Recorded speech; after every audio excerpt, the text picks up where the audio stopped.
জাতীয় সড়ক বাইপাসে একটি পার্সেল ভ্যানে অগ্নিকাণ্ডের জেরে চাঞ্চল্য। ইসলামপুর ফায়ার ব্রিগেডের একটি ইঞ্জিন ঘটনাস্থলে গিয়ে সে আগুন নিয়ন্ত্রণে আনে।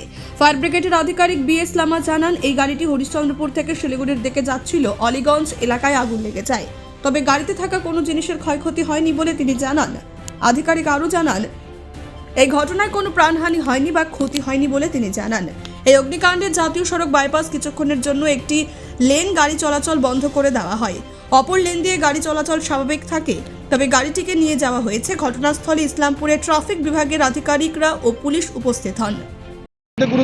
আমাদের কাজ তো আমাদের কাজ তো ফায়ার ব্রিগেডের কাজ, শুধু ধনসম্পত্তি জীবন যেখানে আছে ইনভলভ আছে ফায়ার এন্ড ইমার্জেন্সি।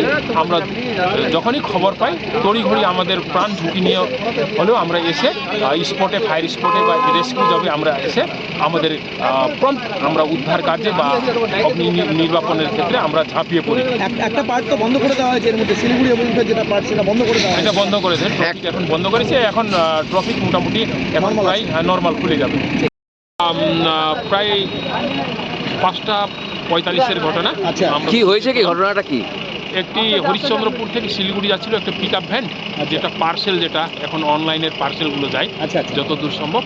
হঠাৎ এই জায়গাটার নাম কি বললো, শিয়ালতোর বাইপাসে হঠাৎ আমরা শুনি যে একটা গাড়িতে আগুন লেগেছে। আমরা তড়িঘড়ি করে এলে দেখি আগুনটা ইঞ্জিনের ফ্রন্ট সাইডটা সম্পূর্ণ আগুনে জ্বলে গেছিল, দাউ দাউ করে আগুন জ্বলছিল। আর আমরা এসে দমকলের একটা ইঞ্জিন এসে আমরা আগুনটাকে কন্ট্রোল করলাম। এতে মানুষের কোনো মানুষ আহত বা নিহত হয় নাই। ড্রাইভার একজন ছিল, উনি গাড়ি ছেড়ে পালিয়েছে, একটু সামনে দূরে ছিল।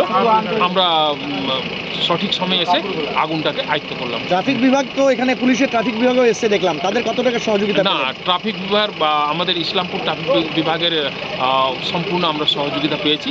ওনারা সব সময় আমাদের পাশে আছেন, থাকবে, আর বিগত দিনেও আমাদের সাথে ছিলেন। বলছি যে আগুনটা মানে এই যে তাতে কি পার্সেলের ক্ষতি হয়েছে?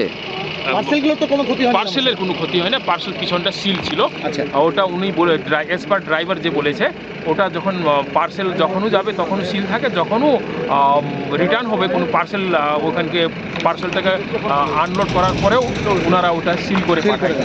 কি নাম আপনার? আমার নাম BS Lama, officer in charge, Islampur fire station.